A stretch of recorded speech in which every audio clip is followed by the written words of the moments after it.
Le procès d'Hippolyte Kanambe alias Joseph Kabila, le verdict sera rendu demain mardi par la haute cour militaire. Lobi Tokoyeba sort où ils allaient réserver pour Hippolyte Kanambe alias Joseph Kabila, la haute cour militaire. Une date a été donnée. Le 1er octobre. Le 1er octobre, je dis bien. Les États-Unis d'Amérique, Balobi, Rwanda a retiré les militaires. C'est-à-dire, a longola ba mesures défensives. Et puis, Congo, le FARDC doivent neutraliser le FDLR. Donc, analysant l'émission Moukola Lelo, Massad Bolos, le conseiller principal de Donald Trump, Malobanaye, Bakongomani Mingi Basepelite. Massad Bolos a parlé. Mais il a parlé contre la République, contre les intérêts de la République démocratique du Congo. Donc, analysant l'émission Moukola Lelo. Qu'est-ce qui se passe dans le nord, dans le Sud Kivu? Précisément dans le territoire de Masisi. Dans la localité Babengi Kasopo. Deux affrontements terribles ont été engagés aujourd'hui entre les Wazachou et Balansa qui va contre-offensif. Dans la position des terroristes de la M23 dans l'armée rwandaise et Ezali dans Kasopo. Toko analysant dans l'émission le chef de l'État Fatou Béton, toujours aux États-Unis d'Amérique.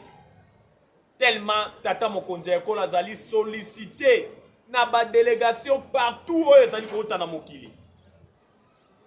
Toko analysant dans l'émission sans plus tarder, c'est votre humble serviteur dans le Congo Jonas Ngandou, surnommé Charles Onana. Toujours dans la chaîne Abisso Bomisano. Kaka ndenge Tolobaka, pour na bolingo Congo, Toko Kanga Monokote, car le Congo c'est le pays de nos aïeux. Le Congo c'est notre dénominateur commun. Tobotama ba Congolais, Toko Koufa ba Congolais. Ba Congolais de père et de mère. Boyebi que procès à Hippolyte Kanambe alias Joseph Kabila. Pour la haute cour militaire. Boyebi pe le Lenge Kani. Ministère public a senga qui était Hippolyte Kanambe.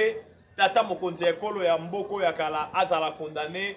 Parce que Azala toujours en connivence avec les Rwandais pour déstabiliser notre pays. Boyebi pe le Lenge Kani. Balaki saki identité na que atika bozala jamais congolais. Azala kanaye Rwandais. Maintenant, lobby bazali ko sénalé biso était la haute cour militaire ici ka wapi procès Hippolyte Kanambe est en cours. La haute cour militaire a kokata ma verdict a ko rendre verdict naye mukolo ya lobby mardi le 30. La haute cour militaire a ko rendre verdict naye. Bokoyeba Mokano nino ekobima kuna pona sort ya Hippolyte Kanambe alias Joseph Kabila oyo ba grief ebele ezalaki na charge na ye haute trahison, complicité avec des terroristes, avec des armées étrangères pour déstabiliser notre pays, pour balkaniser notre pays. Les lois congolais de père de même retour na biso mais Hippolyte Kanambe alias Joseph Kabila okadaka lisusuté akenda wapi kaka ndenge to surnommé Mpepakaina sans domicile fixe, sans pays fixe, tantôt tantôt na Afrique du Sud, tantôt na Zimbabwe, tantôt na Namibie, tantôt na Côte d'Ivoire, tantôt na Congo Brazza, tantôt na Angola. Mpepakaina sans domicile fixe. Yango lobby tous à la branche na baitando eke na biso tokoyeba verdict nino eko tomber lobby contre Hippolyte Kanambe alias Joseph Kabila una na haute cour militaire Tata Mokonzi Ekolo ya Kala o azala toujours en connivence avec la force étrangère o azala toujours des mèches avec les Rwandais. 66 millions de dollars o abande ko pesa Rwanda chaque jour.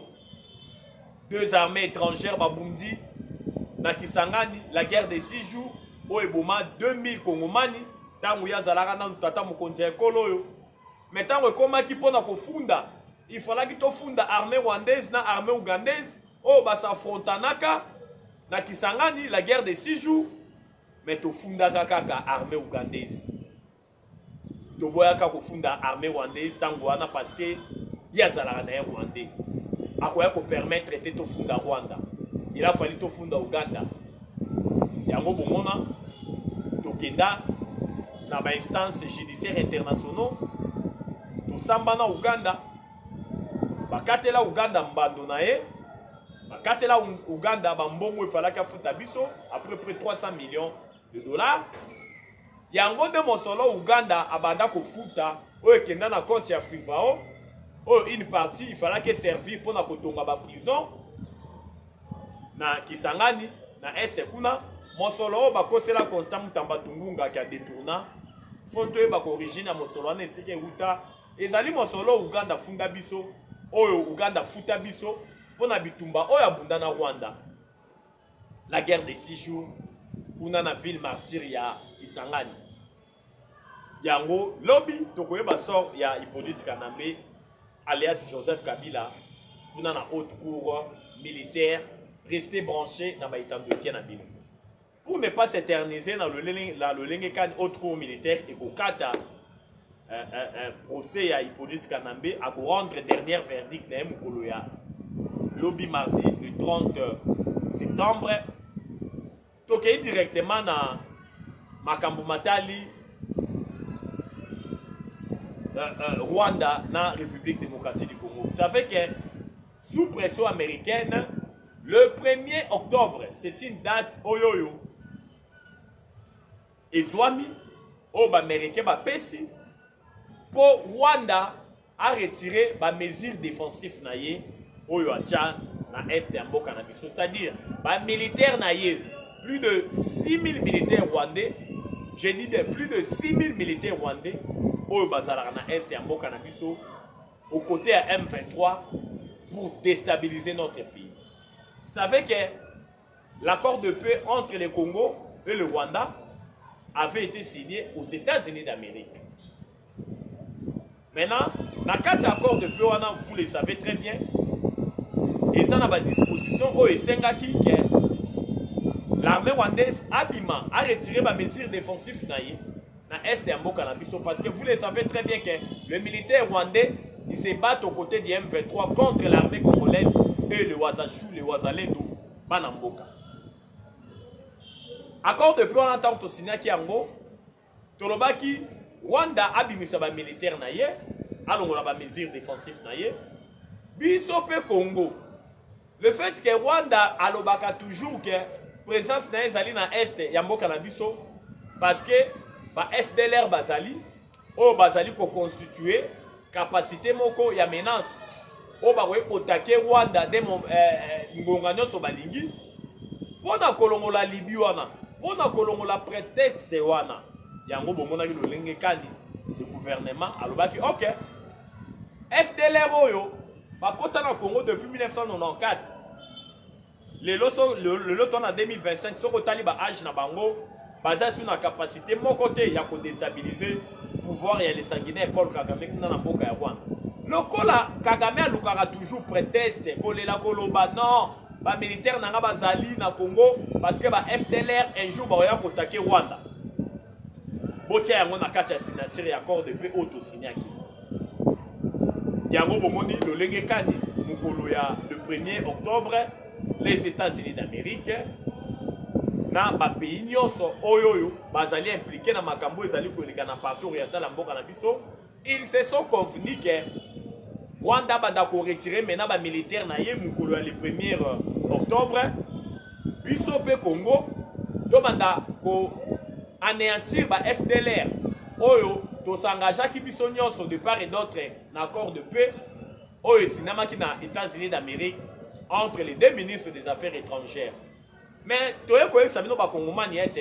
ça se fera concomitamment, d'une manière simultanée.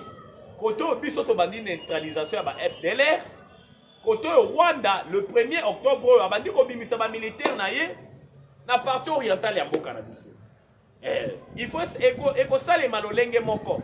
Eko zalate biso to bandi ko neutraliser ba FDLR et puis il y a dit qu'on retirer, après il y a qu'on retirer mesures défensives, c'est-à-dire qu'on retirer les militaires dans la partie orientale à Mboka na biso te. Et que ça le lolenge moko mbala moko koto tozali ko bundisa ba FDLR soki bazalaka na Mboka na biso Congo po biso ba Congolais to yebi ete ba FDLR bazalaka lisusu te soki bazali c'est que bazalaka na capacité ya ko neutraliser pouvoir régime les sanguinaires Paul Kagame te.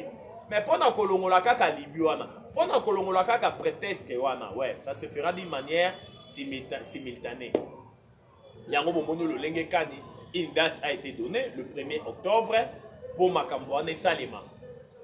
Mais de l'autre côté aussi, Tolanda qui conseiller principal à Donald Trump dans Kombo ya Massad Bolos.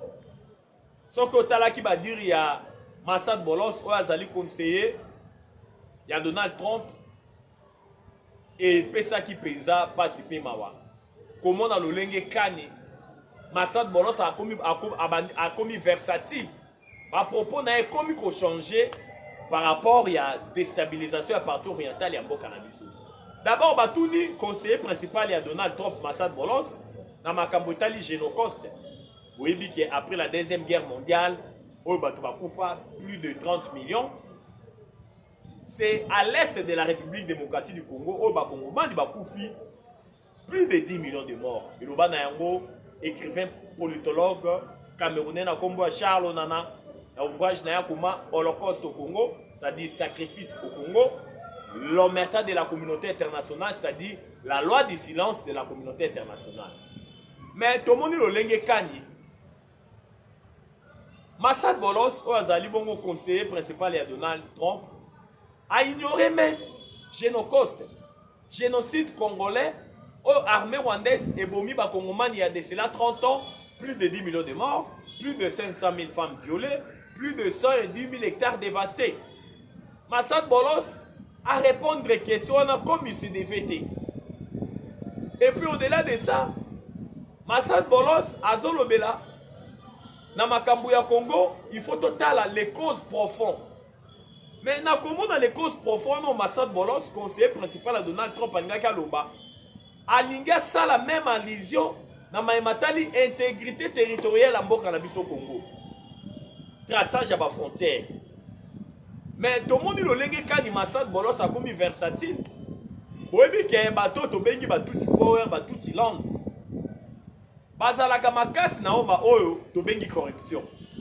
Bango pour la corruption, vous n'aurez même pas l'idée. Yango nezali ko présager déjà le lenge Kani. Makuta tambolité mosole tambolité. Pour Massad Bolos le lobanda ko changer langage, kolobela les causes profondes et à conflit. Oh les sanguinaires Paul Kagame a évoqué ka. Biso ba Congolais de père de mère to lobelaka, to lobara mingi ke. Les causes profondes oh Kagame a sala ka lision na bitumba est ezali ça date dans les années 1994. Biso ba Congomani te batu.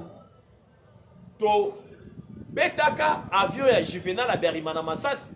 O azalaka président Outu Rwandais Tangwana dans les années 94. O Kagame banda ko bundisa na rébellion na ye. O Kagame aka ko renverser régime na ye après loi na ye. Oyebi qui est Juvenal à Berimana. Président Outu Rwandais dans les années 1994. Autaka réunion moko na mboka Tanzanie. Tango azali ko zonga na mboka na ye Rwanda. Avion na ye zalaka abattu par missile.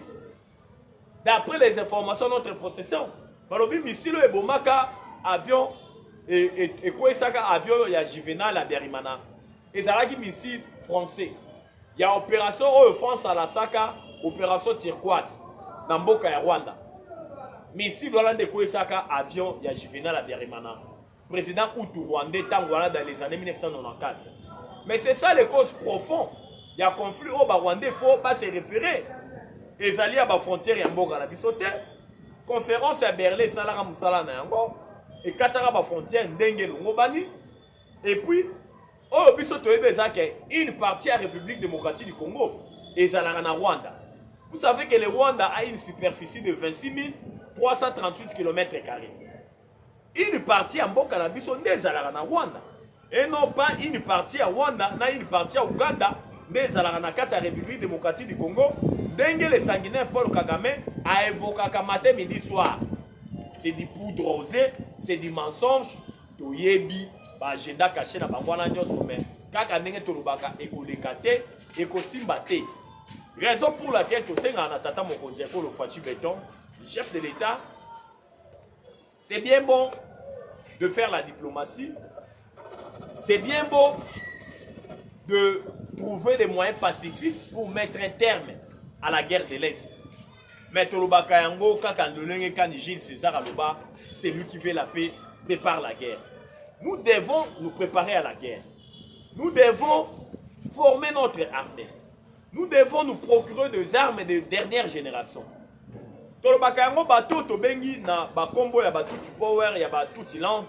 Ezali peuple au peuple mato imangongi. Peuple oyo kakobe na rapport de force. Peuple oyo kakobe na voie ya bitumba. Ezali biloko tozali komona. Ezali biloko tozali komona. Ba Congolais de père et de mère.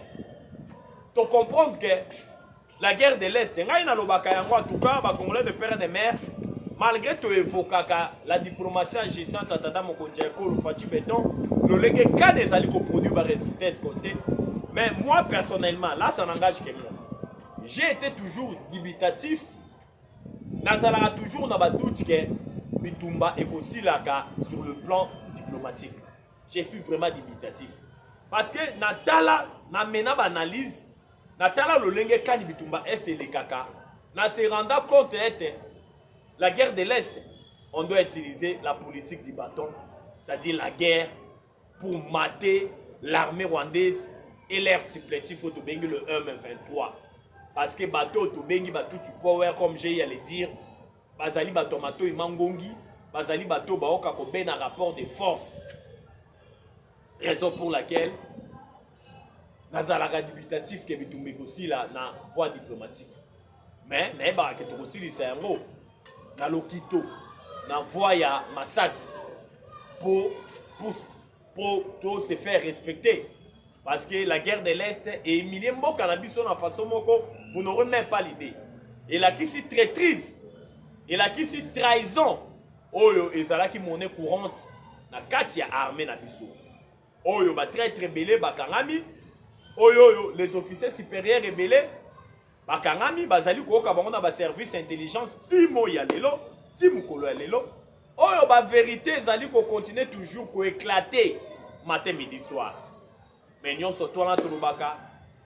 Tous ali ko tumboka na biso zali ko zali parler parce que nzambe na biso za na congolais. Le lenge kan ngai na lobaka parce que Congo soki nzambe te ate to éviter le lenge kani mboka na biso linga keza. Le chef de l'État Fachi Beton toujours aux États-Unis d'Amérique en train de multiplier toujours. Il est en train de recevoir les délégations oyo ezali ko luka ko monaye ya mokili mobimba. Bakayango sous Fachi Beton, notre pays, le Congo est debout. Bakayango sous Fachi Beton, partout où on est en train de parler de la République démocratique du Congo, les Congolais sont là. Auparavant, ce n'était pas le cas parce que les pays étaient représentés par les Tutsi Power, par les Nilotiques, par les Tutsi Land.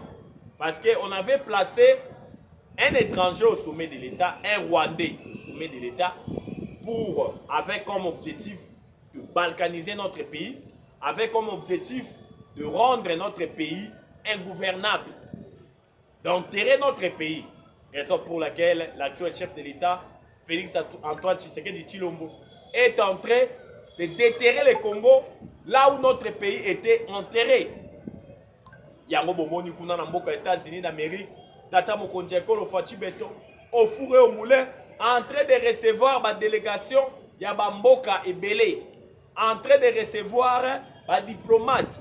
O bazana posa ba monaye ponako tala lolenge kani ya ko tia ba relation bilatérale multilatérale pona mboka na biso Congo.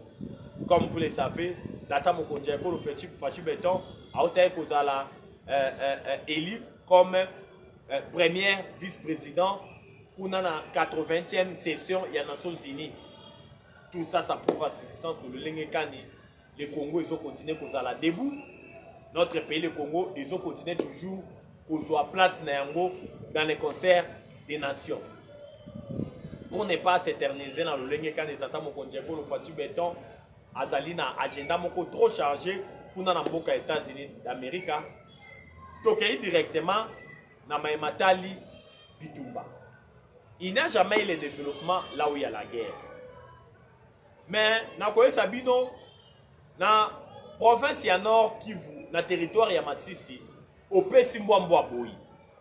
Lelo na localité ya Kasopo oyoyo ba wazalendo depuis 5 heures du matin dans nos voyants militaires les FARDC, ils étaient dans l'obligation de lancer des contre-offensifs dans ma position nyonso ezali occupée par l'armée rwandaise et l'air supplétif na bango to bengi le 1 mai 23 de bombardements chirurgicaux parce que koto yo tozali ko solola koto les Américains bazali ko tia ba pression mais quelque part banilotique ba tout tu power bazali ko profiter ko luka lolenge kanya ko gagner ka du terrain yango monaki lelo na localité ya Kasopo kuna na territoire ya Masisi au bombardement chirurgical lancé par nos FARDC et les Wazalendo depuis Mukolo à lundi vers 5 heures du matin. Et ça allait continuer. Même au moment où nous sommes en train de faire cette émission, des bombardements continuent. Aux Ukuna na côté à Walungu, ils ont na pomoko, oyo, pont, na bosani kombo na yango, oyo bandaye ko servir na ravitaillement ya armée rwandaise na banyangala kata ya le M23 oyo ezalaki bombardé par nos drones de guerre au babeng na kombo CH4B. Le fameux pont a été bombardé et coupé directement par renfort na bango na le lenge kani bazalaki ko s'approvisionner pour na ko cibler maintenant le lenge kani il faut attaquer Uvira. Tout le monde peut le lenge kani toujours dans la province ya Nord Kivu. Maintenant, tokei maintenant côté Walikale. Na Walikale, to remarka ki population a contre wana benga ki biso ko bisa biso ete. Ba mona ki ba renfort ya ba troupe rwandaise na ba supplétif na bango to bengi le M23, ba banda maintenant ko viser nani Pinga. Webi ke Pinga ezali cité moko stratégique parce que ezali ko regorger ba minerai ya makasi lokola ba casiterite, ba minerai belé. Si tu es vraiment visé, dans le renfort, il y a Banyangala 4 et l'armée rwandaise dans le M23 pour viser n'eni na kotake Pinga. Oh, to sepeli na vigilance ya armée na biso na le lenge kani population peut sa biso information bazala ki pesa vigilant pour na kotala le lenge kani ya ko stopper ba renfort wana ya Banyangala 4 et armée rwandaise na ba supplétif na bango le M23 na ba bombardement ciblé avec des précisions. Oh, tokoye la biso avec le plus ample détail na ba mission ezali koya. Wana nyonso tokosenga na armée lisu likolo a lisu. Plus rien ne sera jamais comme avant parce que tu es bien motivation ezali pesa au rendez-vous côté ya FARDC na bawazalendo na biso. Oye bien ba chaîne na biso ezali likambo ya ngonga ya kolobezala ke bile ezana na sujet monsieur fait to développer mais to vu tenter parce que nous courons derrière le temps. Pour aller l'autre sucre, tu vois, les lobby kuna total samino le lenge kani mboka elalaki, total samino le lenge kani mboka elamukaki. Kaka ndenge to le barapona bolingo wa Congo, jamais tokanga munoko parce que le Congo c'est le pays de nos aïeux. Le Congo c'est notre dénominateur commun. Tobotama ba congolais, tokokufa ba congolais. Numéro na biso zali plus 243 89 77 525 44 plus 243 89 77 525 44. La patrie ou la vie, la patrie ou la vie, la patrie ou la vie, ou la vie, nous vaincrons. J'ai dit et je vous remercie. Ciao, à la prochaine.